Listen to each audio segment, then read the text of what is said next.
Job లేక ఇబ్బంది పడుతున్నారా? అయితే మెడికల్ కోడింగ్ మీకు మంచి ఆప్షన్. వెంటనే కాల్ చేసి కోర్సులో జాయిన్ అవ్వండి. నమస్తే కళ్యాణ్ గారు. నమస్తే జయ గారు. కళ్యాణ్ గారు, రాజేష్ అనే ఒక వ్యక్తి మనకు మెయిల్ చేశారండి. తన పర్సనల్ ఇష్యూకి సంబంధించి మెయిల్ చేశాడు. ఎన్ని మలుపులు అంటే, ఒక జీవితంలో ఇన్ని మలుపులు ఉంటాయా అని ఆలోచించాల్సిన పరిస్థితి. ప్లస్ మనం ఎప్పుడు చాలా వరకు చూస్తూ ఉన్నాం వచ్చే కేసుల్లో రివెంజ్ తీర్చుకోవటం, టైం కోసం వెయిట్ చేయటం, ఆ టైం దొరకగానే నేనేంటో ప్రూవ్ చేయటం అనే అంశం ఎక్కడికెక్కడికో వెళ్ళిపోతుందండి.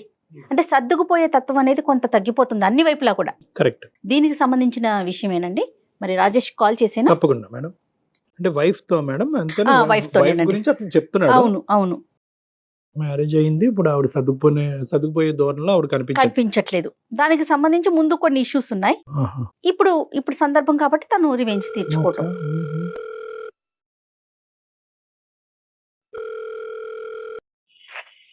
హలో హలో, రాజేష్ గారండి?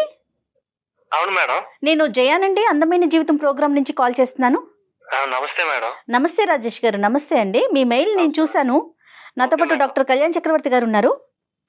ఒక్కసారి మీరు మెయిల్లో పెట్టిన విషయాన్ని డాక్టర్ గారికి చెప్తే ఆయన సలహాలు సూచనలు మీకు అందిస్తారు.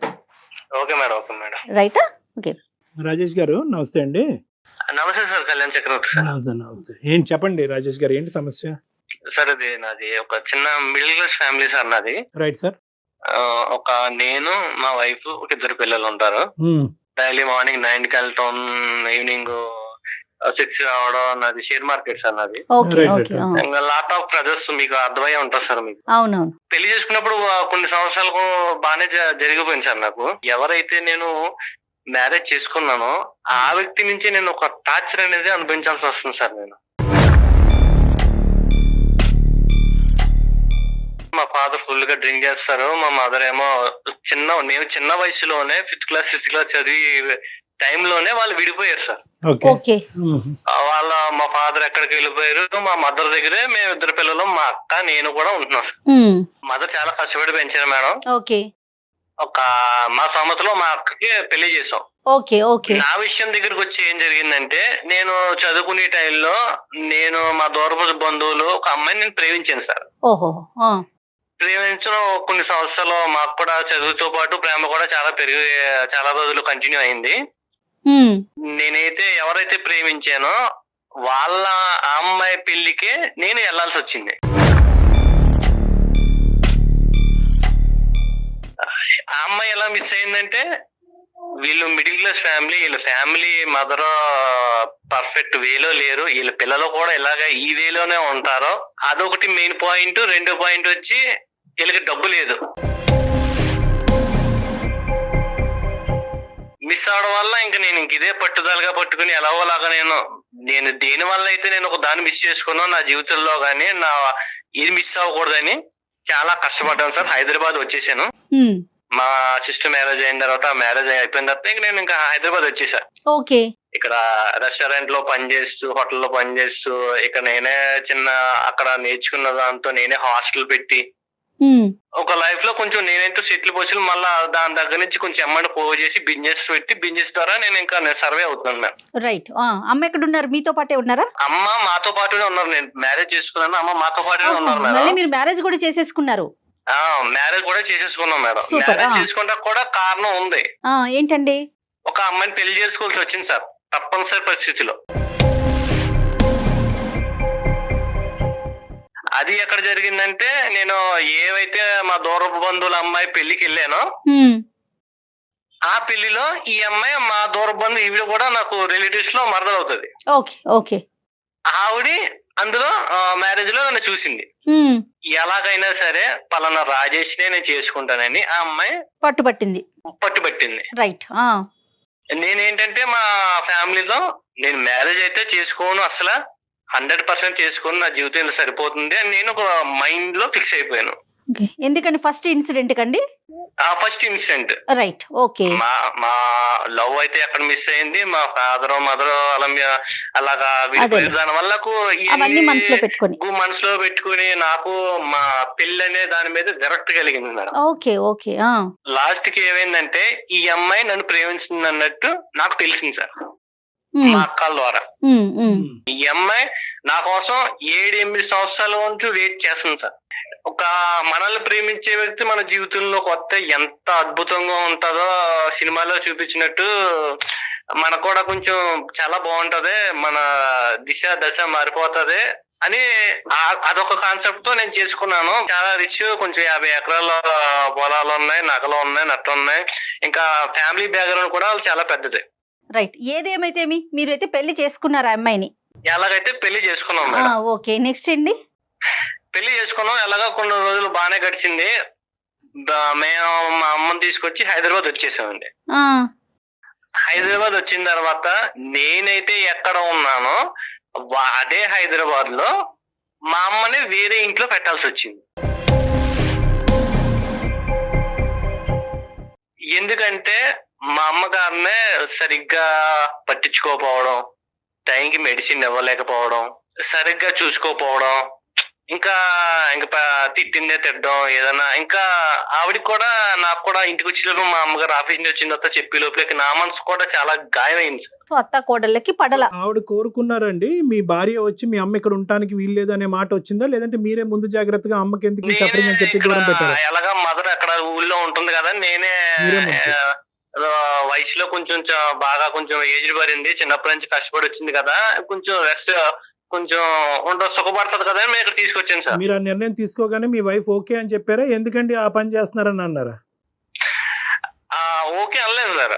పర్లే కొంచెం కొన్ని రోజులు ఉండొస్తారు, వెళ్ళే ఆడవాళ్ళు వాళ్ళ లేడీస్ వెళ్ళే సర్దుకుంటారు అని నేను ఇలా అనుకున్నాను సార్. Right, okay. మార్నింగ్ లేచి కొంచెం వీళ్ళకి టిఫిన్ పెట్టడం, కాఫీ పెట్టడం గానీ, మెడిసిన్ ఇవ్వడం గానీ, ఒక మినిమం బేసిక్స్ కూడా చూసుకోలేకపోతుందండి. అర్థమైంది. మా మదర్ కేమో కీళ్ళ నొప్పుల వల్ల టైం కి టాబ్లెట్స్ వేసుకోపోతే చాలా ప్రాబ్లం అవుతాయి. అమ్మ ఇష్యూ ఒకటి, ఇంకా అమ్మ ఇష్యూ ఒకటి. ఎక్కువ మెయిన్ ఇష్యూ అంటే మమ్మీ కన్నా సిస్టర్ అండి, మా అక్క. అయ్యో, ఓకే. ఆమెదేం ఇష్యూ అండి? మా బావగారు వేరే దుక్కున ఒక 20,000 కి వేరే దుక్కున జాబ్ చేస్తున్నారు లాంగ్ లో జాబ్ చేస్తుంటే, నువ్వు కూడా ఇక్కడ ఏందో ఉండడం ఎందుకు, నువ్వు వెళ్ళిపో. పెళ్ళైన తర్వాత కూడా అక్క మీతో పాటు మీ ఇంట్లోనే ఉందా? మా ఇంట్లోనే ఉంది మేడం. మా మమ్మీ మా సిస్టర్ ఇద్దరు కలిసి ఉండేవారు. వాళ్ళిద్దరు ఉండేవాళ్ళు, మీరు ఓకే రైట్. ఏం జరిగిందంటే ఈవిడి సూటుపోటు మాట్లాడడం వల్ల ఏదో మాటన్నా కూడా మా సిస్టర్ భరించలేని వ్యక్తి అండి. దాని వల్ల ఒకనొక టైంలో ఆవిడ ఆత్మహత్య చేసి చనిపోయిందండి.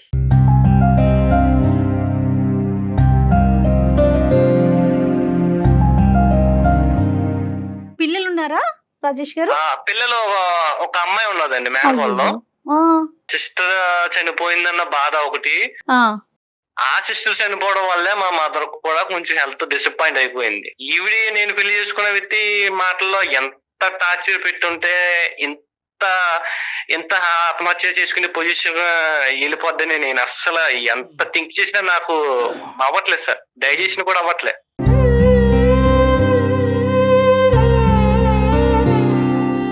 కానీ అది మనం కొరిలేట్ చేసుకోగలమా అనేది ఇక్కడ చూసుకోవాలి. అంటే కేవలం మీ భార్య అన్నటువంటి మాటలకే మీ సిస్టర్ చనిపోయిందా, లేదంటే వేరే కారణాలు?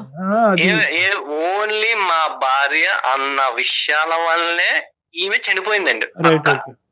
ఆల్రెడీ ప్రీవియస్ గా కాల్ మాట్లాడినప్పుడు ఇలాగా మీ మిస్సెస్ ఇలా ఉందిరా ఇలా ఉందని మా సిస్టర్ నాకు చెప్పి ఆవిడ చెప్పేది మా సిస్టర్ నాకు చెప్పేది.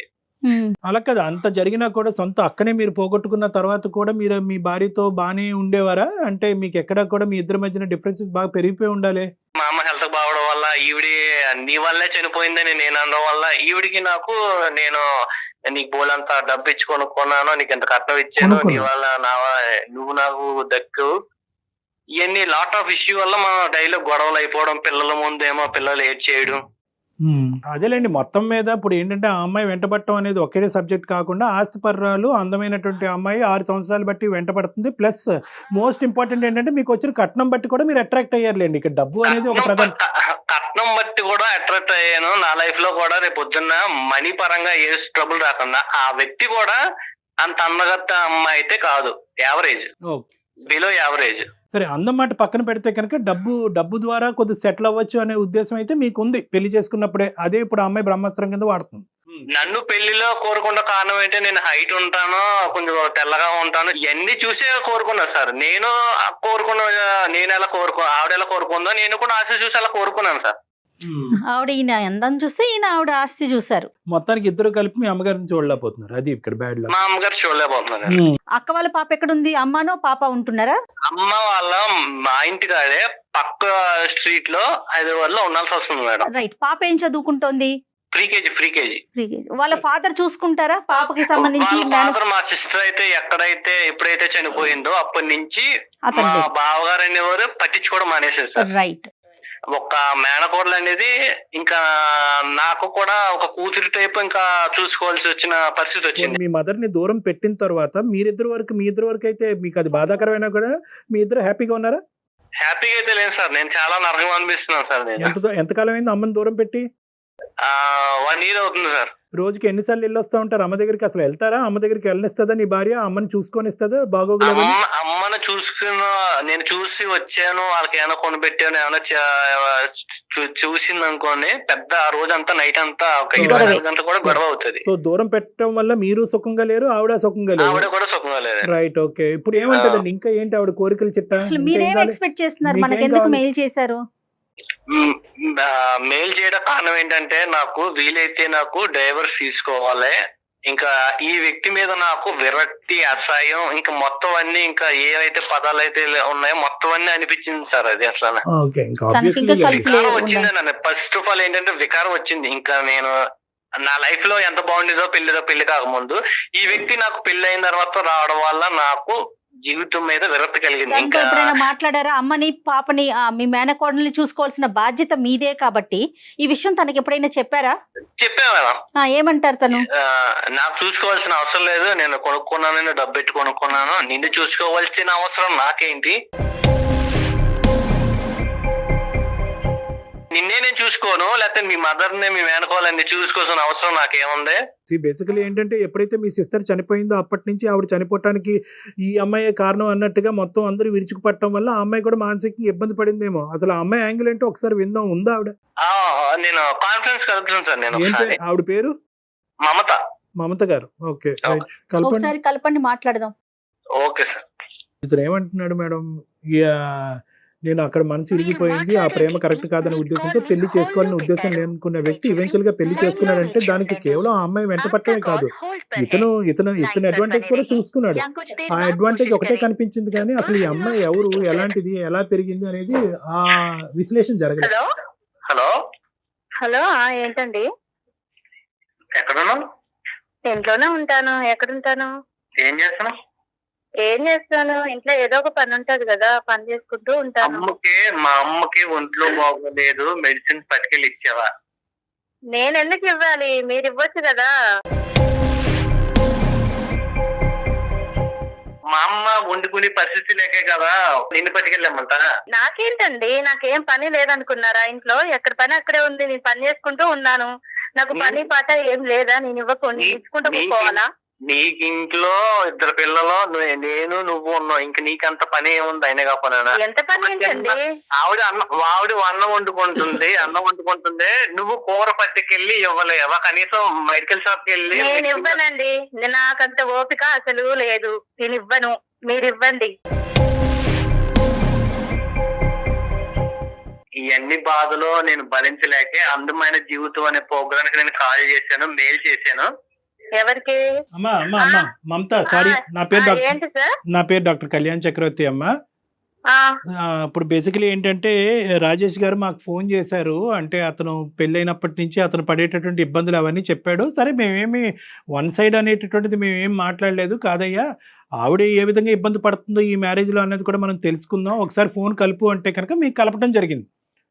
సో మిమ్మల్ని ఏం చేయమనట్లేదమ్మా, ఒక 2 నిమిషాలు నా మాట వినండి అని అంటున్నాను. ఇప్పుడు మీ అత్త తర్వాత నువ్వు మాట్లాడేది కానీ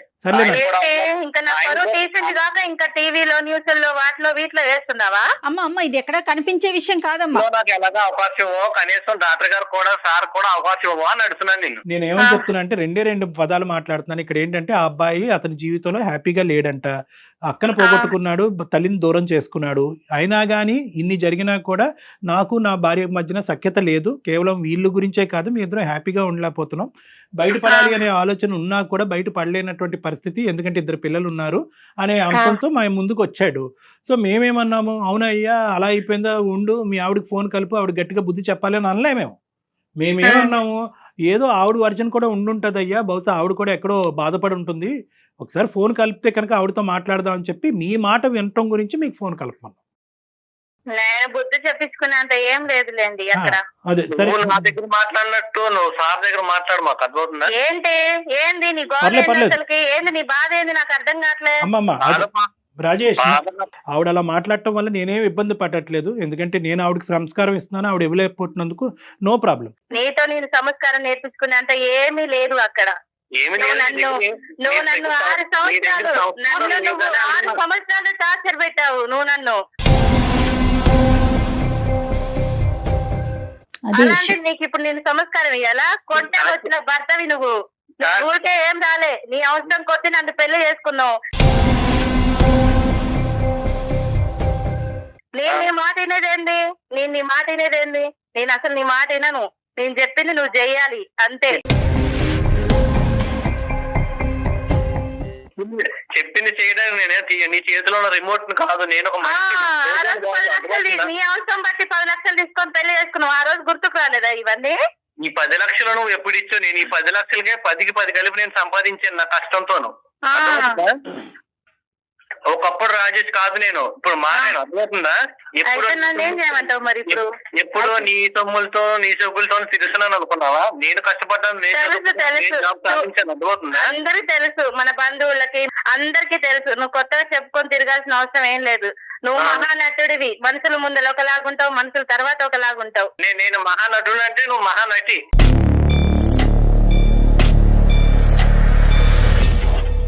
సబ్జెక్ట్ కొద్దాము. మమత అమ్మ, మీరు 6 సంవత్సరాల పాటు అతని చేతుల్లో ఇబ్బంది పడ్డాను అని అన్నారు, ఏంటి అది ఒక్కసారి చెప్పండి అమ్మా. నా బంధువులతోని మా రిలేషన్ అందరితో నేను అడిగిపించాను. నేను చేసుకోనని ముఖాన కొట్టి పడేసేస్తాను. అసలు చేసుకోనని కొట్టి పడేసి ఆ తర్వాత నేను అలానే 6 సంవత్సరాలు నరకం అనుభవించాను సార్. చేసుకోవాలని. నువ్వప్పుడు 6 సంవత్సరాలు నరకం అనిపించేవాడిని, ఇప్పుడు నాకు 6 సంవత్సరాలు నరకం అనిపిస్తున్నావా? నేను నీకేం నరకం చూపించట్లే. నేను మాట్లాడే మాటలు నీకు నొచ్చాక నీకు నరకం అనిపిస్తుందేమో. నీకు ఆ రోజు నా డబ్బు అవసరం ఉండి నన్ను చేసుకున్నావు అంతే. నాతో నువ్వేనాడు ప్రేమగా ఉండలేదు కదా. నాకు డబ్బు అవసరం, నీకు అందం అవసరం కాబట్టి నన్ను చేసుకున్నావు. ఒక పెళ్లి అనే పవిత్రమైన బంధాన్ని ఎవరికి ఇష్టం వచ్చినట్టు మాట్లాడేసుకుంటున్నారు మేడం. ఇలానే చేస్తాడు. మనుషుల ముందర ఒకలాగుంటాడు, మనుషుల తర్వాత ఒకలాగుంటాడు. ఇంత నటించేవాడు నాకు అసలు నచ్చదు మేడం. మనుషులు వెనకాతలు ఎలా ఉంటాడో ఒకసారి చెప్పమ్మా. ఇంతే సార్, అసలు మనిషితో ప్రేమగా ఏనాడు ఉండదు. ఆయనకి ఏదో డబ్బు అవసరం ఉండి నన్ను చేసుకున్నాడే గాని.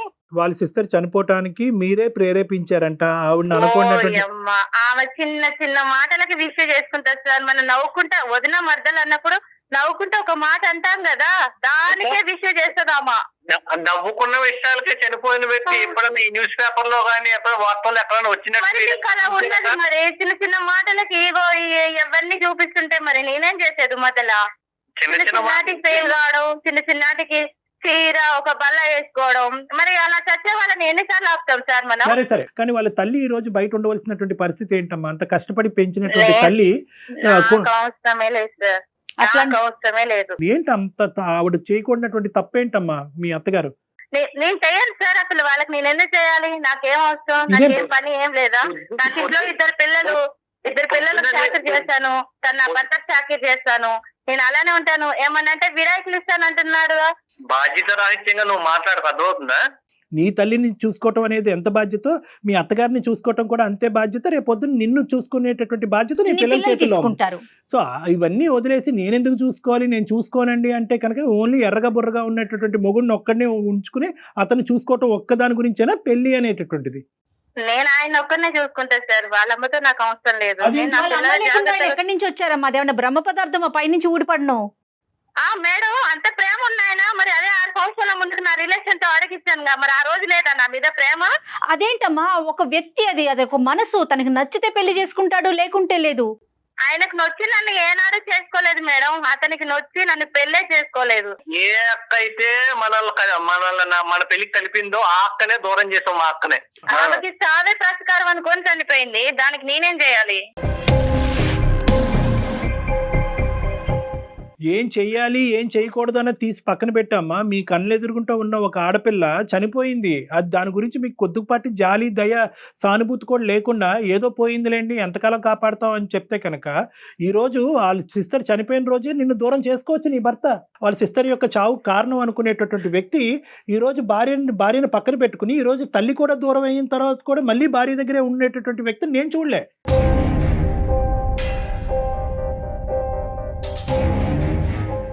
బహుశా ఇతని రిఫ్లెక్సెస్ చాలా స్లోగా ఉన్నాయా, ఇతను ఆలోచించలేకపోతున్నాడా, ఇతనికి దమ్ము ధైర్యం లేదా అనేటటువంటి మాటలు నేను ఉపయోగించవలసి వస్తుంది ఇక్కడ. ఇప్పుడు దమ్ము ధైర్యం లేక సార్ నేను ఒక కాంపిటేటివ్ వరల్డ్ లో ఉంటున్నాను. ప్రతి దానికి కూడా నాకు ప్రతిరోజు నాకు చేసే జాబ్ నాకు సవాల్గానే ఉంటుంది సార్.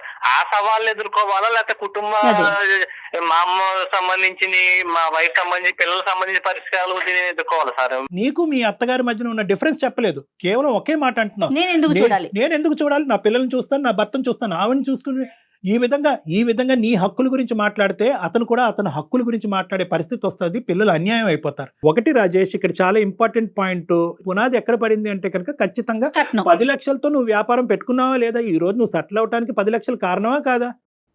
పెట్టుకున్నాను సార్ నేను. ఒకటి కట్నం ఎందుకు తీసుకున్నారనేటటువంటి అంశం. కట్నం తీసుకుంటే కనుక అవకాశం దొరికినప్పుడు ఎలా మమత లాంటి వాళ్ళు మీతో పేకాట ఆడుకోవచ్చు అనేది ఇక్కడ చూసాం. ఓకే, ఇది నెంబర్ 1.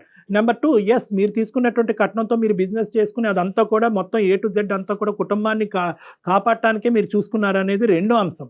మూడో అంశం ఏంటంటే కనుక ఇప్పుడు ఇక్కడ జరిగినటువంటి అంశంలో ప్రధానంగా మీ దగ్గర నుంచి వచ్చినటువంటి ప్రాబ్లం ఏంటి అని మమతాని అడిగితే కనుక ఏమీ చెప్పట్లేదు అమ్మాయి, కేవలం నాకు కావాల్సిన ప్రేమ రాలేదు అన్నట్టు. ఇది ఆయనకి పర్సనల్ గా డబ్బు అవసరం ఉండి నన్ను పెళ్లి చేసుకున్నాడే గాని ఆయన ప్రేమతో ఏనాడు నన్ను పెళ్లి చేసుకుంటాను ముందడిగేలే కదా సార్. అమ్మా, బిజినెస్ అనే కాన్సెప్ట్ తోనే పెళ్లి చేసుకున్నారు. అతని అందం గురించి నువ్వు 6 సంవత్సరాలు వెయిట్ చేసి నువ్వు నీ డబ్బు గురించి అతను చేసుకున్నాడు. ప్రేమ ఆప్యాయతలు అనేటటువంటిది పెళ్లి అయినప్పుడు లేవు, ఇప్పుడు కూడా ఉన్నాయా లేదా అనేది చాలా పెద్ద క్వశ్చన్ మార్క్. ఎక్కడా కూడా ప్రేమ ఆప్యాయతలు అనేటటువంటి ఫౌండేషన్ మీద మీ వ్యవహారం నడవలేదు అనేది నేను బల్లగుద్ది చెప్పగలను. నా కుటుంబ జీవితంలో మా అమ్మ మా నాన్న ఎలా విడిపోయారో దాని వల్ల ఎన్ని ఫలితాలు అనేది మనకి డిసడ్వాంటేజ్ వచ్చాయో రేపొద్దున నా ఇద్దరు పిల్లల జీవితాలు కూడా కొంచెం ఒక మంచి దారిలోకి వెళ్ళాలనే నేను మిమ్మల్ని సంప్రదించాల్సి వచ్చింది. మీ ఆలోచన కరెక్టే, కానీ ఇక్కడ మీరు ఏదైతే వాతావరణాన్ని ప్రపంచాన్ని మీ తల్లిదండ్రులకి మీ పిల్లలకి చూపెడుతున్నారనేది ఇంకా ఇంపార్టెంట్ ఇష్యూ. ముసలి వయసు వచ్చి పెద్ద వయసు వస్తే తల్లిని ఇలా బయట మెడపట్టుకుని గెంటేసి పక్కింట్లో పెట్టి ఆవిడకి జబ్బు పడినా కూడా ట్యాబ్లెట్లు ఇవ్వకూడదు అనమాట. ఒకప్పుడు అలా ఇస్తానన్నా కూడా నా భార్య కానీ నా భర్త కానీ అలా ఇస్తానని డిసైడ్ చేసుకుంటే మనం వాళ్ళని పట్టుకుని వెనక్కి లాగేయాలన్నమాట అనేటటువంటి ఈ మానవతా విలువలు కూడా మీరు తెలియకుండా ఆ పిల్లలకు చూపెడుతున్నారు. ఇది కూడా గుర్తుపెట్టుకోండి. సో ఎప్పుడు కూడా ఏంటంటే ఒక మ్యారేజ్ అనేటటువంటిది as long as it is advantages for every member of the family. అది మీ భార్యకు ఉపయోగపడాలి, మీకు ఉపయోగపడాలి, మీ పిల్లలకు ఉపయోగపడాలి. అంతేగాని దాన్ని ఏదో విధంగా మా తల్లిదండ్రులకి ఇలా జరిగింది కాబట్టి 100 ఇలా కొట్టుకు సచ్చైనా కూడా ఇద్దరం కలిసే ఉంటాం అనే కాన్సెప్ట్ కరెక్ట్ కాదండి. అది పద్ధతి కూడా కాదు, అది పిల్లలకు కూడా మంచిది కాదు. 200% కరెక్ట్ కళ్యాణ్జీ. దాని ఇంపాక్ట్ పిల్లల మీద ఉంటుంది. ఇప్పుడు ఆ అమ్మాయికి ఎక్కడా కూడా మీ సిస్టర్ చనిపోయింది అనేటటువంటి సానుభూతి కానీ అయ్యో పాపం నేను కాదండి అని చెప్పడం. ఇక్కడ పాయింట్ ఏంటంటే ఏమండి నేను కాదండి, ఆ అమ్మాయి మెంటాలిటీ అలా ఉంది కాబట్టి ఆ అమ్మాయి చచ్చిపోయిందండి, ఆ అమ్మాయి చనిపోయినందుకు మా భర్త కంటే నేనే ఎక్కువ బాధపడ్డాను అనే కాన్సెప్ట్ డిఫరెంట్. అలా కాదు, పోయేటటువంటి వాళ్ళని మేము ఎలా ఆపుతామని చెప్పి మానవతా హృదయం లేనటువంటి విధంగా ఆ అమ్మాయి మాట్లాడుతుంది చూడండి. అది నన్ను చాలా బాగా కలిచివేసిందండి. మమత నువ్వేమన్నా అనుకో అమ్మ. నెంబర్ 1. నెంబర్ 2, ఒక్క 0.5% పాయింట్ కూడా మీ అత్తగారిని దూరం పెట్టడం గురించి నువ్వు ఒక్క మాట చెప్పలేదు. అది అతని హక్కు, అతని తల్లి దగ్గర ఉండవలసిన, తల్లిని దగ్గర పెట్టుకుని కాపాడవలసినటువంటి బాధ్యత అతని హక్కు. రేపొద్దున పిల్లలు ఏమవుతారో మనం పెంచేటటువంటి విధానం ఉంటుందండి, దాన్ని బట్టి చూసుకుందాం అంటే కాదు. ఏదైతే దరిద్రం, ఏదైతే చండాలం మీ పిల్లలు చూడాలో ఆల్రెడీ వాళ్ళు చూసేశారు. సారీ, నా తప్పయింది, మీ అమ్మగారిని వెనక్కి తెచ్చుకుందాము, మీ అమ్మగారిని చూసుకుందాము, నేను మిమ్మల్ని బ్లేమ్ చేయను, మీరు నన్ను బ్లేమ్ చేయొద్దు, గతాన్ని వదిలేసి ముందుకెళ్దాం అనేటటువంటి ఒక్క పశ్చాత్తాపం నీలో వస్తే కనుక సరిపోతుందమ్మా. ఆయనకంత ఓర్పుకుంటే ఆయన చేసుకోవనండి, నేను చేసేంత ఓర్పు నాకు లేదు.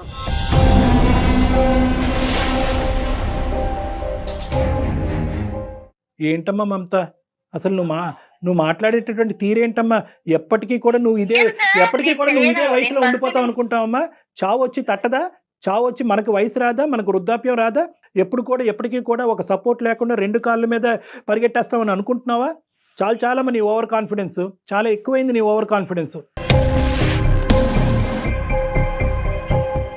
ఇదే పరిస్థితి కంటిన్యూ అవుతే కనుక ఈ పెళ్లి పెటాకులు అవడానికి 110% గ్యారంటీ. నేను చెప్తున్నాను, మీరిద్దరు విడిపోవటం గ్యారంటీ. దయచేసి ఆ పరిస్థితి రానివ్వద్దమ్మా. అంత వెయిట్ చేసి అతన్ని తీసుకున్నావు కదమ్మా, లైఫ్ కంటిన్యూ చేయాలి కదా. ఒక్కసారి ఇంట్రోస్పెక్ట్ చేసుకో. ఇక్కడ ఏంటంటే ఇది కాంపిటీషన్ కాదు, ఇది టగ్ ఆఫ్ వార్ కాదు. అటువైపు గట్టిగా లాగుతూ ఇటువైపు గట్టిగా లాగాలనే ఉద్దేశం కాదు. ఇది 2 పార్టీలు కాదు, ఇది ఎలక్షన్స్ కాదు, ఇది పోటీ కాదు, ఇది కుటుంబం. ఒకసారి చెప్పి మళ్ళీ వెనక్కి వెళ్ళు. ఈ అమ్మాయి అందమైన మనసు ఉన్నదని చేసుకున్నాను సార్. నేను అతిలోక సుందరని ఎక్కడ చేసుకోలేదు సార్. అది అయిపోయిందండి, ఇంకా అసలు ఆ విషయాన్ని వదిలేసేయండి. పెళ్లి దగ్గర ఉంటాడండి ప్రతిసారి ఇలానే సౌందర్యం జీవితాంతం ఉంటదండి. ఏమండి మీరు అదే పెద్ద ప్రాబ్లం. మీ ఇద్దరి మధ్యన ఏదైనా ప్రాబ్లం ఉందంటే పెళ్లి అయినటువంటి ఆ 3 ముళ్ళ దగ్గర అయిపోయారు మీ జీవితం. అదే నేను చెప్పట్లేదు. ఆ అమ్మాయి ఏమో కట్నం దగ్గర ఆగిపోయింది, అతనేమో అందం దగ్గర ఆగిపోయారు. అది దాటి ముందుకు వెళ్ళట్లేదు అసలు. ఎక్కడైనా కూడా ఇద్దరిలో 0.5% ఈ కుటుంబాన్ని కాపాడి ఆ పిల్లల్ని కాపాడాలి అనే ఉద్దేశం రావాలి కదండి. మమత ఒక్కసారి ఆలోచించమ్మా, ఒక్కసారి ఆలోచించు. ఆయనకి ఇబ్బంది, ఆయన మీకు ఫిర్యాదు కదా సార్, ఆయనకి చెప్పుకోండి, నాకు చెప్పమాకండి ఇవన్నీ. ఏదమ్మా నేను చెప్పిన దాంట్లో తప్పే ఉందమ్మా? ఏమైనా బూతు మాట చెప్పానమ్మా? నేనేమన్నా అనుకున్నటువంటి మాట అన్నానమ్మా? తల్లి లాంటి పెద్ద నేను మంచిగానే చేస్తున్నాను, వాళ్ళమ్మ చేసేంత ఓపిక నాకు లేదు. ఆయన మీ దగ్గరకు వచ్చాడు కదా, నాకు బాగున్నది, నాది ఇది చేయండి సార్, అది చేయండి అని ఆయనకు చెప్పండి. ఇవన్నీ నాకు చెప్పమాకండి.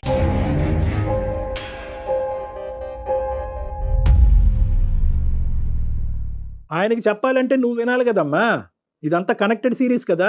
నాకైతే వినే ఓపిక కూడా లేదు సార్. అదే పెద్ద ప్రాబ్లం. చెప్పేది అక్కడ నీకు చెవులో సోల్ చెప్పడానికి రాలేదు. మన జీవితానికి ఒక పరిష్కారం చూపించడానికి. నీ భర్త ఈజ్ ఈక్వల్ టు మీ అత్తగారు, మీ భర్త గారి తల్లి గారు. సో నేను నా భర్త కాదు. ఆవిడని ఎవరిని చూస్తాను? నా పిల్లలు అంటున్నావు కదమ్మా. నీ పిల్లలు వచ్చేసరికి చిన్న పిల్లల్ని పెట్టుకొని నువ్వు నా పిల్లలు అంటున్నావే. అంతెత్తు ఎదిగిన మనిషి, అంత పెద్ద వ్యక్తిగత అబ్బాయి మీ హస్బెండ్, ఆమెకి తల్లికి ఉండదా? ఆయన కోపుకుంటే ఆయన చేసుకోండి మేడం. మళ్ళీ ఓపిక ఏంటమ్మా? మళ్ళీ ఓపిక దగ్గరికి ఎందుకు వస్తావు? ఒక పని చేద్దాం మమత, ఒక పని చేద్దామా? చెప్పండి. బహుశా మేము చేసినందుకు, చెప్పకుండా చేసినందుకు ఇంకో కారణం వల్ల నా మీద కూడా నా మీద కూడా నీకు కోపం ఉండుంటది. ఆ కోపంలో మాట్లాడే మాటల్లాగా అనిపిస్తుంది. ఇద్దరు ఒకసారి నా దగ్గరికి వస్తారా? ఇది మంచి మార్గం.